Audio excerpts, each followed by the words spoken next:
Buenas tardes, amigos. Muchísimas gracias por estar con nosotros haciendo esta sobremesa. El ataque terrible que sufrió el diario Clarín. Ahora, a que si me permiten, voy a borrar el nombre Clarín y voy a poner un medio de comunicación, porque da lo mismo que sea Clarín o sea cualquier otro. ¿Por qué esto? Porque hay un mundo civilizado hoy en día, ¿no? Y en ese mundo civilizado nadie pone en tela de juicio la trascendencia y la doble naturaleza que tiene la libertad de expresión, que es un derecho subjetivo por un lado y por el otro lado es la garantía institucional de la libre opinión. Es precisamente esta última concepción la que determina la doctrina que se haya reconocido a la libertad de expresión como una libertad preferente. Esto no significa que esta libertad tenga una jerarquía superior a otros derechos o a otras libertades, pero sí significa que debe ser tenida muy en cuenta en caso de conflicto ante cualquier otro derecho. Pues ahí es donde se encuentra la esencia misma del sistema democrático. Si bien es cierto que este derecho fundamental es concebido como un derecho clásico del liberalismo, su ascendencia y su trascendencia fue tal que fue incluida en la Declaración Universal de los Derechos Humanos, y acá abro comillas, toda persona tiene derecho a la libertad de pensamiento, dice Naciones Unidas.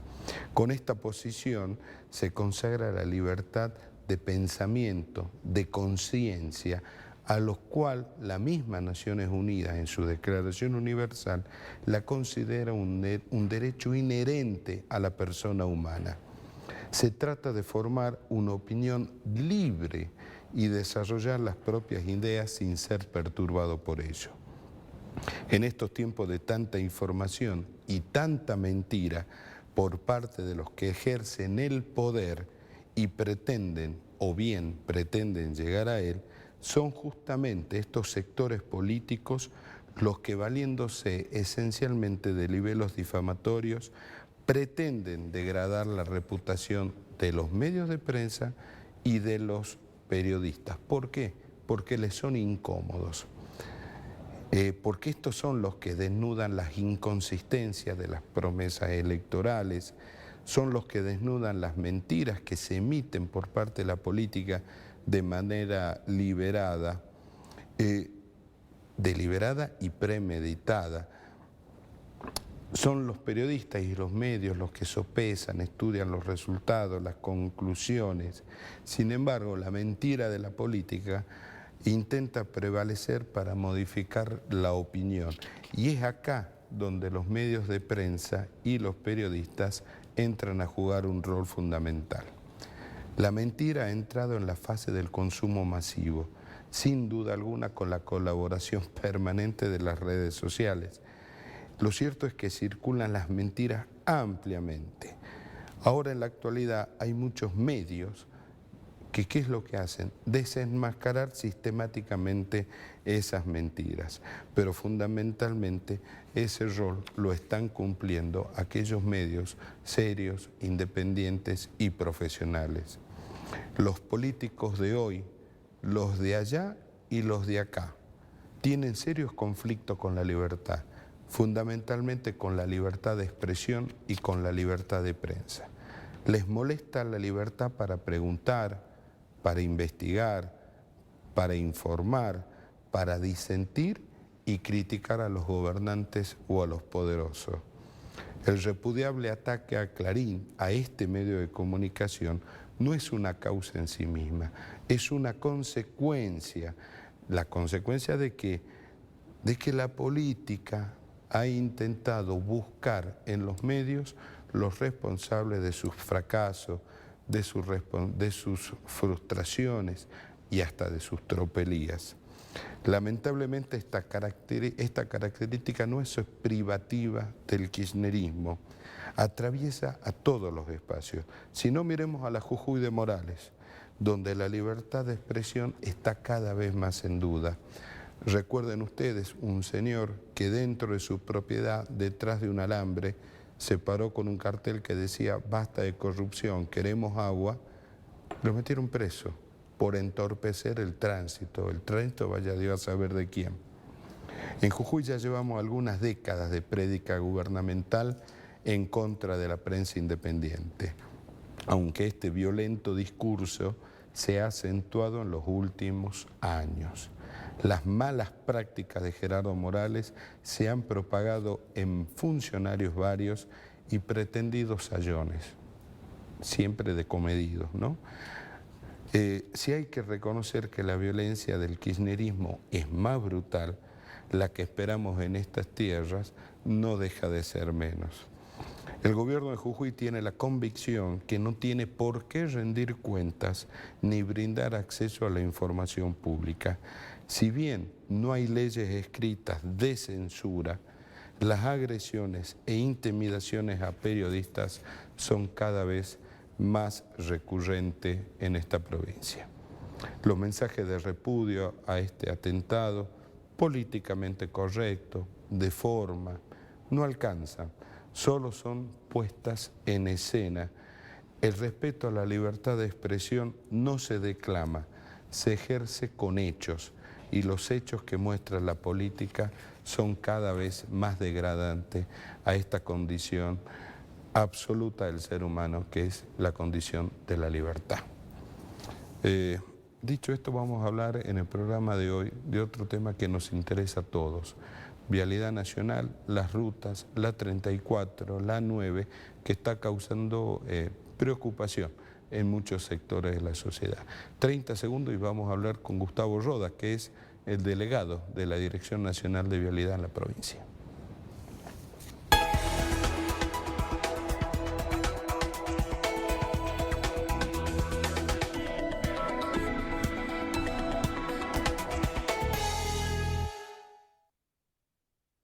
Seguimos en Sobremesa y Gustavo me corregía que usted dice que es jefe de distrito. Así se llama, jefe de distrito. Aunque... Lindo cargo, ¿no? Dice el jefe. Pero a ver, antiguo me parece, ¿no? Claro, por supuesto, tiene Vialidad, tiene muchísimos años, está... Y bueno, decirle buenas tardes a la audiencia, ¿no? También, primero que todo. Vialidad tiene muchísimos años, del año 32, que ha sido fundada. Es una apertura que se hizo en ese momento y después sí se le dio un cariz de lo que era Vialidad Nacional de ahora. Pero adentro, por ejemplo, fue hecha por militares, adentro son divisiones. División proyecto, división conservación, división obra, división administración, son hechas por divisiones. Sí, un poco... ¿Y por qué no se moderniza? Ojo, que en los conceptos también en alguna parte demuestra lo que es la gestión, ¿no? Sí, yo creo que Vialidad se modernizó bastante en muchos aspectos, quizás le está faltando este lenguaje interno que maneja. Digamos, yo tampoco no tengo gran experiencia en la parte pública, 2 años de ministro de Infraestructura no son muchos, ¿no? Pero son diferentes formas de manejar algo público, lo público, desde lo que yo estuve en la provincia a lo que es Vialidad de la Nación. Vialidad de la Nación es muy, podríamos decirle nosotros, verticalista. Sí. Tiene su casa central, nosotros somos como satélites, en los cuales tenemos tomamos ciertas decisiones, pero hay una centralidad en cuanto a la información y las decisiones. Es un tema que... Dios sigue atendiendo en Buenos Aires. Sí, creo que ahora yo estoy gozando de una apertura que no la tenía porque realmente fui hace 1 mes y medio, llamaron a todos los jefes de distrito, estuvimos todas las provincias presentes y realmente tuve la suerte porque la entendía la vialidad, entendí todas las cosas que tenían que... A lo mejor otras personas no han tenido la oportunidad de ingresar a algún lugar y tener esta presentación tan fuerte que tuvimos 3 días, en lo cual se habló desde lo administrativo hasta lo último en operaciones. Los griegos allá hace miles de años ya hablaban de que una de las funciones absolutas del Estado estaba la de hacer caminos, ¿no? Y ellos lo decían en un sentido absolutamente gráfico, porque ellos trazaban el norte, digamos, pero también en algún sentido práctico, porque los griegos hacían caminos para llegar de un lugar a otro. ¿Cómo estamos con los caminos? Bueno, Vialidad de la Nación tiene alrededor de 750, 740 kilómetros de ruta en la provincia de Jujuy.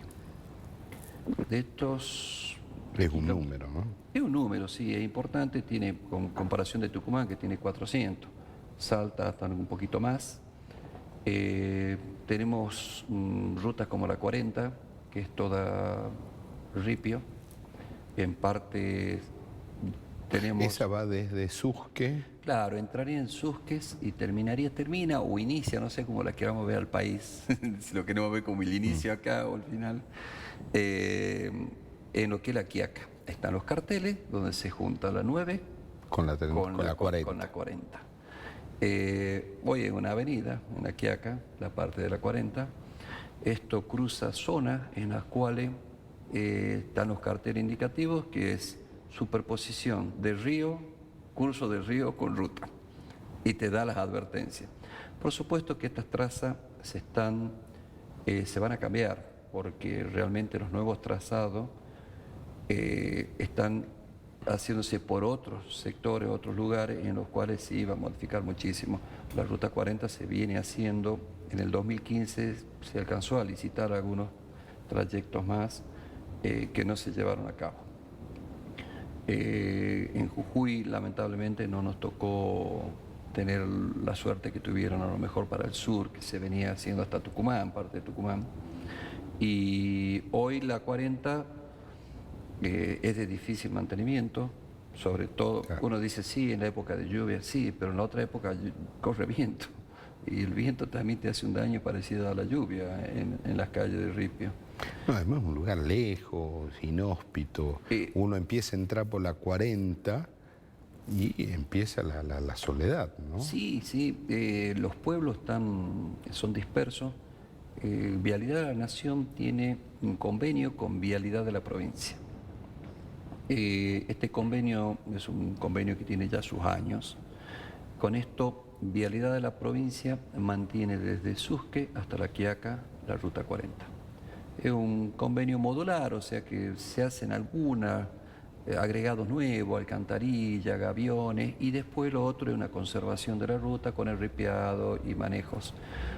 Yo particularmente la recorrí no hace mucho tiempo, ahora unos 20 días, y bastante bien para lo que para la 40 y lo que se puede andar y lo que se puede entregar de la 40. Para el tránsito que tiene, está bien conservada. Por supuesto que hay sectores que a lo mejor están un poco con más problemas o menos problemas, pero los equipos van y vienen continuamente reparándolo. Quizás para el lugareño le haría falta tener, digamos, la gente que vive en ese lugar, tener más puentes, tener más conservación o tener pavimento. Yo creo que pavimentar la 40 es una ruta que abriría muchísimos recursos, en los cuales son naturales, y más sobre todo la parte del turismo. Tiene lugares bellos. Sí. Y vos hablas con la gente del lugar y te dicen, si viniera un poquito más de turista, yo no necesito irme de acá. O sea, la gente, nosotros tenemos que hacer es una inversión, no tanto en la parte, digamos, de hacer ruta, sino que sería una inversión social. Claro, por supuesto. Porque realmente el impacto que haría es toda esa gente que viene de allá, con una idiosincrasia diferente a la nuestra. Porque convengamos que el citadino tiene una idiosincrasia, el que vive en la zona más rural tiene otra idiosincrasia. Viene a un lugar donde lamentablemente a veces por no tener los recursos suficientes tiene que ir a lugares que no son tan buenos dentro de nuestras ciudades, que son más bien zonas que nosotros nos cuidamos a veces de ir, y esta gente termina en esa boca de lobo. Claro. Con sus hijos, buscando trabajo acá, rebuscándosela, cuando podría estar en su lugar, con sus tierras, ganando del turismo y de poder sacar su producción, porque muchas veces no lo puede sacar. O sea, son obras que le cambian la vida a las personas. Por supuesto, y a Argentina le hace falta al norte una barbaridad. Empecemos, Ruta 9. Bueno, Ruta El 9. otro día cortada, hace 2 días. Sí, fue una tormenta que nos sorprendió a todos, creo, incluso a los lugareños, hablando de una tormenta que fue bastante fuerte, muchos milímetros en pocas horas. No recuerdo bien los milímetros, me lo dijeron, pero capaz que para no decir el número y me equivoqué. Tuvimos el perchel, que es algo que ya es un poco recurrente en cuanto a cortes, pero es primero porque parece que las tormentas han empezado a ser más concentradas en diferentes lugares de la Puna. No sé si tendrá que ver el calentamiento global o serán los ciclos climáticos que tiene la Puna también, habría que estudiar un poquito más. Todas esas montañas son de material suelto, son areniscas, son piedra fragmentada. Entonces, un buen caudal de agua se hace como un lodo, baja todo ese material y las alcantarillas se trancan y empieza a pasar el agua por arriba. Tenemos también como algo contraproducente son los puentes ferroviarios, que ya quedaron, digamos, mal porque son de cuántos años que tienen. Entonces esos puentes ferroviarios se colmatan y te sirven de barrera y el agua te empieza a subir y te trae problemas a la alcantarilla de la ruta. En el Perchel, por el momento, hemos iniciado a hacer un estudio de la parte de ingeniería para ver si se puede agregar una alcantarilla más del tipo que tenemos ahí o directamente ir a un puente. Vamos a hacer un estudio hidráulico de toda esa cuenca y observar cuál es la capacidad que tiene de arrastre de material y en base a eso decir, bueno, señores, más alcantarillas no sirven o sí, vamos a puentes. Si no a ver, la idea sea alcantarillo puente es una solución final. Sí, para mí la mejor de todas sería el puente. Sí, pero es más otro costoso, más complejo, pero si evaluamos que realmente una alcantarilla me va a servir un corto periodo o me va a afectar todavía, voy a tener que movilizar, porque hay que ver también, movilizar equipo, movilizar gente, el riesgo del tránsito, los problemas que tienen las personas que transitan la ruta. A veces te dice, sí, la ecuación da para que hagamos un puente, muchachos, y basta. Claro, y veamos esto si es que un ciclo climático o estamos yendo a calentamiento global y vamos a tener que tener tormentas recurrentes de este tipo durante los próximos años y bueno, hay que ir a algo más lógico.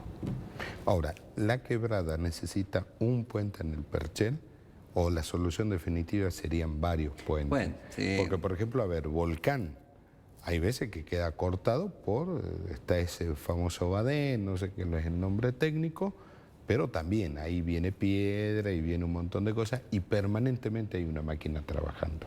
Sí, eso es cierto lo que usted dice. Hay unas fórmulas para analizar esto en cuanto tránsito que tenemos, densidad de tránsito, la densidad de tránsito en la época que tenemos los cortes, generalmente del turismo, Claro. y el periodo que tenés de corte anuales.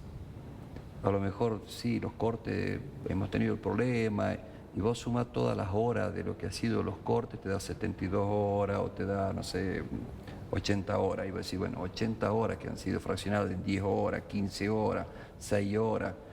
Y vos decís, bueno, ¿valdrá la pena hacer un puente que va a costar millones de pesos? O directamente, bueno, pongo las máquinas y trabajo.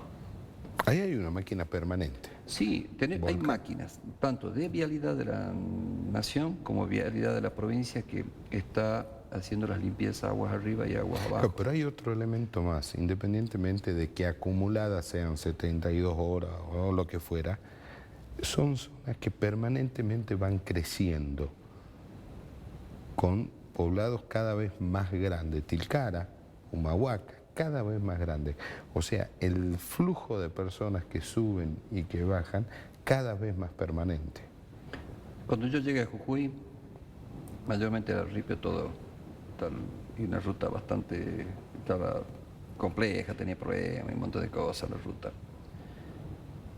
Demoraba 1 hora, 1 hora 10 para llegar a Tilcara. Hoy pavimentada, con mucha mejor señalización y día sin lluvia, demora 1 hora 10. Sí, la cantidad de tránsito que hay. Claro. O sea, digamos, no pensemos solamente en el turismo, pensemos que son lugares que cada vez crecen más. Sí, y cuando uno se pone a pensar que ese corte puede salvar o no una vida que traigas en una ambulancia, también donde uno empieza a meter las ecuaciones, otras cosas. Yo creo que ¿A son quién temas hay a que resolver. convencer el de hacer el puente? ¿A Vialidad Nacional? Hay que convencer de muchas cosas de la Ruta 9. Por ejemplo, la Ruta 9 necesitamos, sobre todo en la parte de Maimará, Tilcara, toda esa zona, hacer terceras trochas Sí. para poder hacer sobrepaso, sobre todo cuando hay camiones o de equipos que van muy despacio o cosas por el estilo que vos necesitas tener una trocha de sobrepaso. Es algo que existe en un montón de lugares, la teníamos acá en el Cuarteadero en algún momento, la tenemos todavía, que ahora cuando hagamos la autopista desaparecerá. En Bárcena hay una tercera. En Bárcena tenemos también una parte que se puede hacer. Bueno, todo eso son mejoras que se están viendo de planteárselas ahora. A ver, hacer una tercera trocha en esa zona, entre Maimara y Tilcara, por ejemplo, ¿es mucho lo que hay que expropiar? No. Hay que ver cuánto es lo que tenemos nosotros de ruta, porque digamos la zona de camino es la que nos importa. Muchas veces tenemos barranco, el río nos comió, o tenemos el límite del río, y del otro tenemos el ferrocarril. El ferrocarril nos limita tremendamente en un montón de lugares que vos podrías hacer una trocha más. ¿Cuánto más te podías arrimar al ferrocarril? Bueno, eso es un tema que hay que ir discutiéndolo parte por parte. Y discutirlo con Ferrocarril. Y discutirlo con ferrocarril. Que ahí viene esa es la parte difícil. Si nosotros decimos que a veces hacer cosas con vialidad es complicada. Yo que estoy en vialidad te digo que es complicado el ferrocarril. Sí. Es realmente un poco más complejo, pero sí se puede hacer las cosas si uno las quiere, las hace, porque sí las hace. Pero tienen que haber los recursos para eso. Tiene que haber los recursos, yo creo que hay que ir en esa zona viendo. es caro.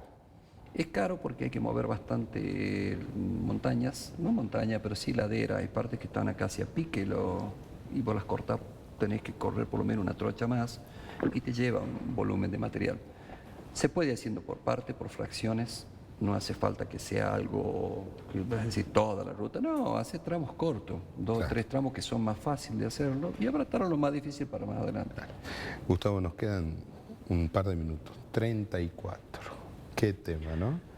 34. Ese famoso corte que hay, la obra que parece que no arranca, que no empieza o que no termina, vaya Dios a saber ya. Como dice Charly García, cuando nací estaba todo bien y la noche estaba todo mal. Sí. Más o menos así cuando llegué yo a Vialidad. Sí, tiene algunos inconvenientes. La 34 sí, básicamente está complicada porque la empresa que tiene la obra está convocada, está en convocatoria de acreedores. Eso es un tema que nos complica muchísimo. La evolución que puede hacer financiera, económica que tiene la empresa de certificación es compleja. Ha empezado, ha levantado el ritmo en este último tiempo, con los puentes sobre todo.